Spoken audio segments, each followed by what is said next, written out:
అందరూ గొప్ప గాయకులతో కలిసి మీరు పాడినప్పటికీ ఘంటసాల మాస్టర్తో పాడిన పాటలు ఒకవైపు, కొత్త ఒరవడికి శ్రీకారం చుట్టిన బాలు గారితో పాడిన ఒక పాటలు, ఇవన్నీ చూసుకుంటే ఘంటసాల మాస్టర్తో మీ అసోసియేషన్, మీ అనుబంధం గురించి చెప్తారా? ఘంటసాల గారితో పాడినప్పుడు, ఆయన మ్యూజిక్లో పాడినప్పుడు అదొక టైప్గా ఉండేది. అదొక టైప్ అంటే ఇప్పుడు లవకుశలో పాడేదాన్ని కదా నేను, లీల గారు. మరి ఒక్కొక్క బిట్టు రిహార్సల్స్కే 6 months తీసుకునేవాళ్ళం. పాట చూడకుండా పాడే అంతవరకు వచ్చేదనమాట. అంటే ఆ సంగతులన్నీ కంఠస్థ పెట్టాలి కదా. కళకళలాడే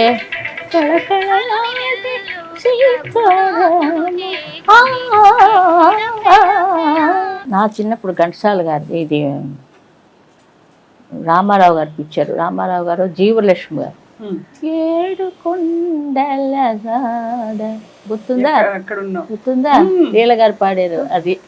ఆ పాట అస్తమాన్ కచేరీలో పడేదాన్ని. అప్పుడు నేను రాలేదు ఫీల్డ్కి. ఆ పిక్చరు చూశాను మా ఊర్లో విజయనగరం. మాకు అదే పని. సాయంత్రం మా నాన్నగారికి అది ఫ్రీ ఆ థియేటర్. అది రోజు వెళ్ళిపోతుండటమే సాయంత్రం వేళ. అట్లాగా ఘంటసాల గారు మన ఊర్లోనే చదువుకొని మన ఇంటికి వచ్చినప్పుడు నాకు తెలియదు ఆయన అక్కడ ఉండేవారని. నాకు తెలియదు. మేమిద్దరు ఇక్కడ కలిసాం. అది చూడండి, అదే దేవుడి యొక్క ఇది లీల. ఆయన పిక్చర్లు అన్నీ. మరి అదే ఆయనకి ఆ వేణుగానలో చెప్పేది ఏంటంటే ఆయనకి చాలా ప్రాణం ఆ పాట. ఈ తిరుమల మందిర ఒకటి. ఆ రోజు నేను కొంచెం లేట్ అయింది. లేట్ అయినప్పుడు జెమిని స్టూడియోలో ఆయన ఆ పాట పాడేశారు. అసలు పిక్చర్లో నేను నా చేతి పాడించాలి. అమ్మ నాకు చాలా ఇష్టం ఈ పాట, నేను ట్రాక్ పాడేశాను, నువ్వు కూడా పాడేసి నీదే పిక్చర్లో ఉంటుంది, నాది ఉండదు, నాకు కావాలి నేను పాడుకున్నాను అని అన్నారు. ఆయన పేరే వెంకటేశ్వరరావు కదా. ఆయన దేవుడి కోసం పుట్టి చిన్న వయసులోనే ఆయన ఎన్ని వేల పాటలు పాడామండి.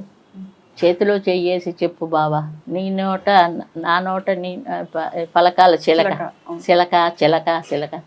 అది నిజంగా చెప్పాలంటే ఒక చరిత్ర అండి అది. అంటే నాకు ఆయన పాడిన పాటల్లో పాడుతా తీగ చల్లగా, ఆ ఒక్కటి ఆయన పాడింది ఎన్నిసార్లైనా వింటాను. అందులోంచి ఆ వాయిస్లోంచి వచ్చిన తీయదనం, పాడుతా తీయగా చల్లగా.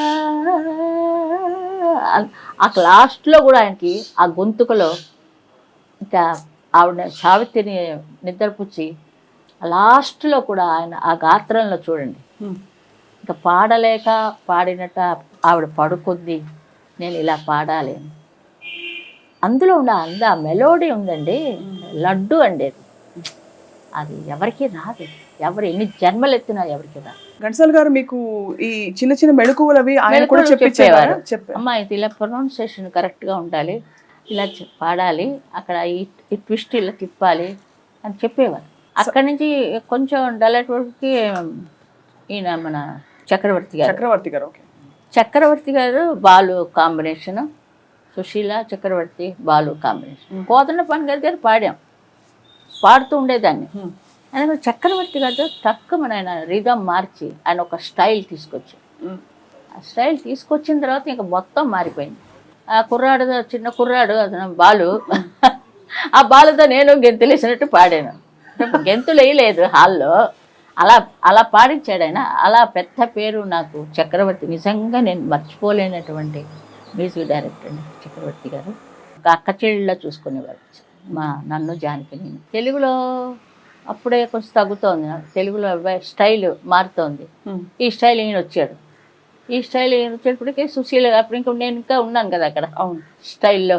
ఆ స్టైల్ సరళ పర్వాలేదు, ఇదే గుగ్గు గుడిసుంది ఏంటండి పాట పాడిస్తారేమిటండి, బాగోలేదండి అని.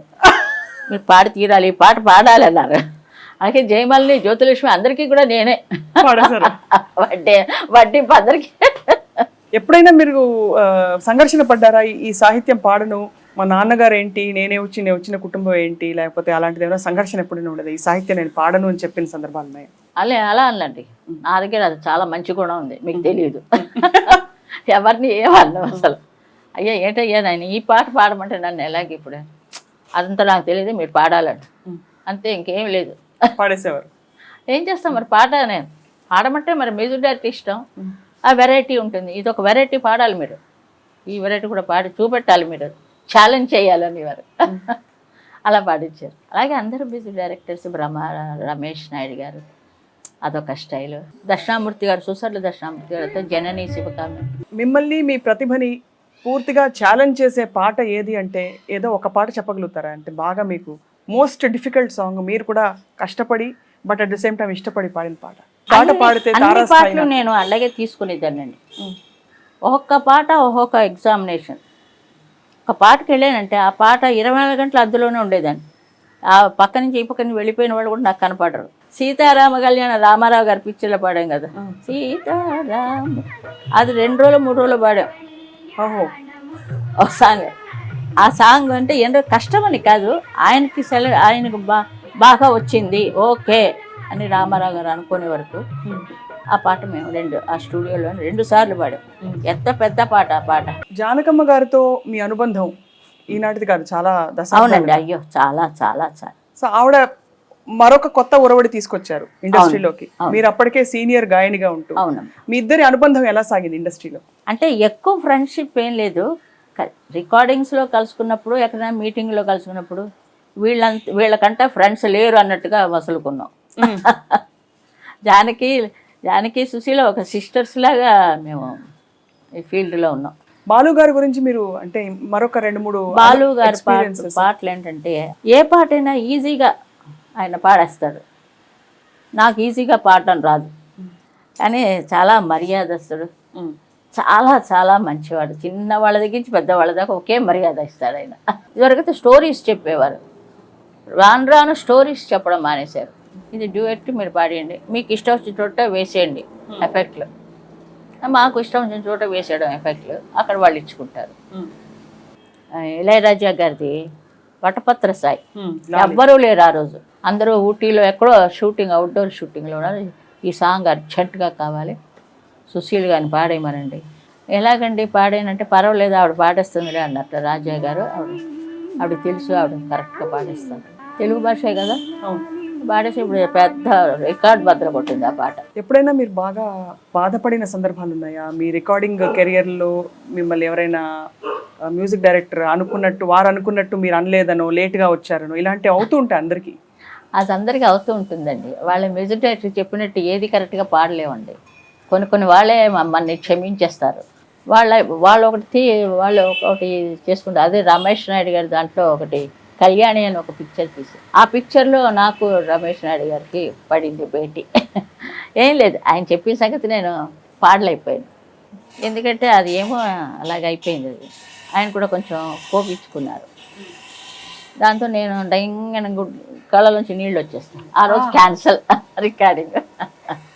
ఏదో అంటారు రాజా గారిని, నేను ఏదో అన్నాను, రాజాని పంపించేశారు అంచే. చాలా తప్పండి అది, చాలా తప్పు. ఆ మాటే తప్పు. రాజా గారిని నేను పంపించేదండి, ఎవరికి ఎక్కడ టాలెంట్ ఉంటుందో.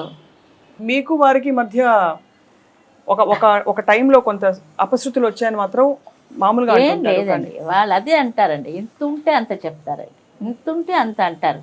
అది ఆయనకి కొత్త వాయిస్ కావాలి, జానికి వాయిస్ దొరికింది. ఆ ప్రొడ్యూసర్ అతనికి ఈ అమ్మాయి చేతి పాడించండి అన్నాడు. ఆ అమ్మాయికి ఒక ఇది రావాలి కదా, ఆ అమ్మాయి టైం అప్పుడు అంచేత ఆవిడ టక్కని వచ్చారు. దానికి ఇది అపశృతులు పెట్టి అన్నీ సినిమా వాళ్ళకు ఉండడమే కదండి, అన్ని జడ్లు పెడతారు ఇలాగా. కానీ మీరు రాజా గారు కలిసి పాట పాడారు కదా, నిజమా? కలయా నిజమా, చాలా మంచి హిట్. చాలా పాటలు పాడించాడు ఆయన, ఒక 1000 సాంగ్స్ వరకు పాడాను. సో ఇంత బిజీగా సాగిన మీ కెరియర్తో పాటు మీ మీరు కుటుంబానికి పూర్తిగా న్యాయం చేయగలిగారా? ఎలా సపోర్ట్ మీకు లభించింది ఇంటి నుండి? అదేనండి, మరి మా ఆయన నాకు చాలా సపోర్ట్ చేశారు. పాటే ముఖ్యం ఆయనకి, చాలా సాక్రిఫైస్ ఇందులో ఉంటుంది. సాక్రిఫైస్ లేకపోతే మనం ఏమి సాధించలేం. మొట్టమొదటి అది నేను తెలుసుకున్నాను. నా వాయిస్ కోసమే ఆయన నన్ను లైక్ చేసి పెళ్లి చేసుకున్నారు. అంచేత లత అంటే ఆయనకి ఇష్టం, అంచేత నాకు ఇష్టం. అంచేత ఇలా కలిపి నన్ను ఇంత పెద్ద గాయనిమణి చేసింది నాకు భర్త, నాకు కంచుకోటలాగా కట్టి నా తల్లిదండ్రులు ఆయన చేతిలో పెట్టినందుకు అది ఆయన సార్థకం చేసుకొని పేరు నిలుపుకున్నారు. కొడుకు పుట్టాడు, పెళ్ళి చేసాము, 2 పిల్లలు పుట్టారు వాడికి. వాళ్ళు ఏదో సాఫ్ అది అంతవరకు దేవుడు నాకు వరం ఇచ్చాడు, పుత్ర సంతానం ఇచ్చాడు. దానికి మనం థ్యాంక్స్ చెప్పాలా దేవుడికి. ఒక అపశృతి అయింది, అది కూడా సరే తట్టుకున్నాను. ఈ పాట ఉండడానికి, ఈ పాటకి నన్ను పైకి తీసుకొచ్చి ఈ ఫీల్డ్కి ఇచ్చేసి ఆయన తప్పుకున్నాడు. మా వారు చనిపోయిన కొత్తల్లో పెళ్లి పుస్తకం ఫస్ట్ ఇచ్చాడు, పాడమంటే నేను పాడనున్నా. పెళ్లి పాట నేను వద్దండి, నాకు అవన్నీ మీరు పెట్టుకోకూడదు, మీరు పాడి తీరాలి. తీసుకెళ్ళి బలవంతంగా పాడించారు. ఆ పాట బాగా పాపలు, ఏ పడిలో చూసినా ఆ పాట. ముత్యమంతా పసుపు ముఖమెంత ఛాయ,